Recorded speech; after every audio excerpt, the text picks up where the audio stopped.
Assalamualaikum warahmatullahi wabarakatuh. Hello, good morning students. How are you today? Semoga Anda semua dalam keadaan sehat walafiat. Amin amin ya robbal alamin. Oke, hari ini kita akan belajar mata pelajaran seni budaya Melayu. Nah, di semester ini kita akan banyak belajar tentang mengenai adat Melayu. Nah, makanya pembelajaran SBK sekarang adalah menjadi seni budaya Melayu. Nah, hari ini kita akan belajar materi tentang adat istiadat Melayu. Yang pertama akan kita bahas yaitu tentang sunat rasul atau yang sering disebut dengan khitanan. Nah, mari kita lihat pembelajaran berikut ini. Nah, adat istiadat Melayu ini dibagi menjadi dua. Yang pertama ada sunat rasul atau yang disebut dengan khitanan. Yang kedua ada tepung tawar. Nah, untuk hari ini kita akan belajar dulu mengenal atau bagaimana adat istiadat Melayu tentang sunat rasul atau yang disebut dengan khitanan. Nah, sunat rasul atau khitanan adalah kegiatan yang dilakukan oleh anak laki-laki agar lebih sehat dan bersih.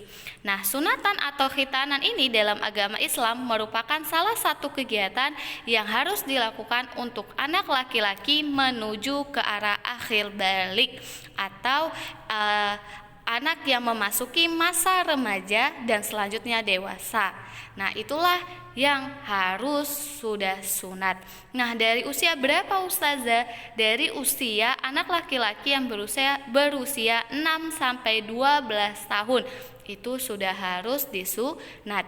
Jadi sunat rasul ini tidak hanya ada di Melayu saja, tetapi atau Kepulauan Riau, tetapi di daerah manapun saja pasti ada sunat rasul atau dia yang beragama Islam.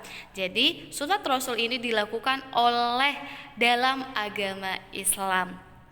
Nah, usianya mulai dari 6 sampai 12 tahun. Nah, bagaimana rangkaian upacara kegiatan Melayu? Nah, sekarang kita akan belajar bagaimana proses upacara khitanan Melayu. Yang pertama ada yang namanya arak, di mana sebelum anak itu disunat ada yang namanya diarak terlebih dahulu. Yang kedua ada adat tepung tawar. Yang ketiga khatam Al-Quran. Yang keempat berzanzi atau marhaban. Yang kelima baru disunat, dan terakhir ada yang namanya kenduri atau pesta. Nah, inilah rangkaian upacara khitanan adat Melayu. Nah, sebelum anak itu disunat, anak-anak yang akan disunat itu diarak dari masjid atau rumah saudaranya ke rumahnya. Jadi, sebelum dia disunat, anak-anak itu diarak terlebih dahulu dari masjid atau rumah saudaranya ke rumahnya. Perarakan ini dimulai dengan mengucapkan sholawat Nabi dan dilaksanakan dengan menggunakan alat musik rebana atau kompang yang diiringi dengan berdah sepanjang perjalanan. Jadi anak-anak itu diarak dan diiringi oleh rebana atau kompang. Nah, anak-anak yang akan disunat dikenakan pakaian namanya teluk belanga atau cekak musang lengkap dengan kain samping, doko, selempang, dan tanjak. Jadi anak-anak yang mau disunat itu dikenakan pakaian teluk belanga. Dalam perarakan ini dia disompo atau dijulang menuju ke rumahnya. Setelah itu sampai di rumahnya anak-anak yang akan disunat itu disambut oleh orang tuanya dan semua yang hadir. Nah, kemudian dia didudukkan di atas petarakna atau untuk ditepung tawari. Nah, acara tepung tawar ini dimulai dengan pembacaan berzanji, selanjutnya dilaksanakan acara sakral berlangsung, itulah dilaksanakan tepung tawar. Jadi, pas acara sakral itu berlangsung, itulah dilaksanakan tepung tawar. Nah, tepung tawar ini dilakukan oleh 5 atau 7 orang laki-laki yang terdiri atas orang tua-tua atau orang patut-patut. Artinya yang tepung tawar ini dilakukan oleh orang tuanya atau orang yang dihormatinya. Nah, selesai tepung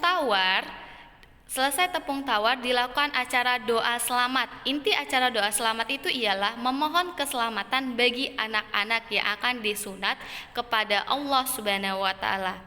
Nah, setelah doa selamat, kegiatan puncak bersunat dapat dilaksanakan hari itu juga atau sehari kemudian atau besoknya. Jadi, sunatnya itu boleh di hari itu atau boleh besoknya. Nah, sebelum ada menteri kesehatan dan dokter seperti sekarang, sunat Rasul dilakukan oleh tukang sunat yang disebut dengan mudim. Jadi, dulu itu sunat Rasul itu dilakukan oleh tukang sunat yang disebut dengan mudim, atau sekarang kalau sekarang ini kita kenal dengan menteri kesehatan atau dokter. Nah, setelah anak-anak itu disunat, pasti ada acara kenduri atau pesta. Nah, kenduri atau pesta ini dalam tata cara upacara sunat Rasul dilaksanakan sesuai dengan kemampuan dana atau keuangan keluarga. Jadi, kalau bagi keluarga yang mampu, pesta dan upacara khitanan atau sunat Rasul bisa dilaksanakan besar-besaran. Tetapi bagi keluarga yang tidak mampu bisa dilaksanakan secara sederhana saja. Nah, itulah proses bagaimana upacara khitanan adat Melayu. Nah, mari kita lihat foto berikut ini. Ini adalah pelengkapan acara khitanan. Nah, ini pakaian baju kurung Teluk Belangga, dan di situ ada baju kurungnya, terus ada songketnya, baru ada tanjaknya. Inilah pakaian anak yang akan disunat. Selanjutnya ada rebana atau kompang pengiringnya. Terus ini adalah proses tepung tawar. Nah, itulah bagaimana acara upacara khitanan adat Melayu. Oke, cukup sekian pembelajaran kita hari ini. Ustazah akhiri, wabillahi taufik wal hidayah. Wassalamualaikum warahmatullahi wabarakatuh.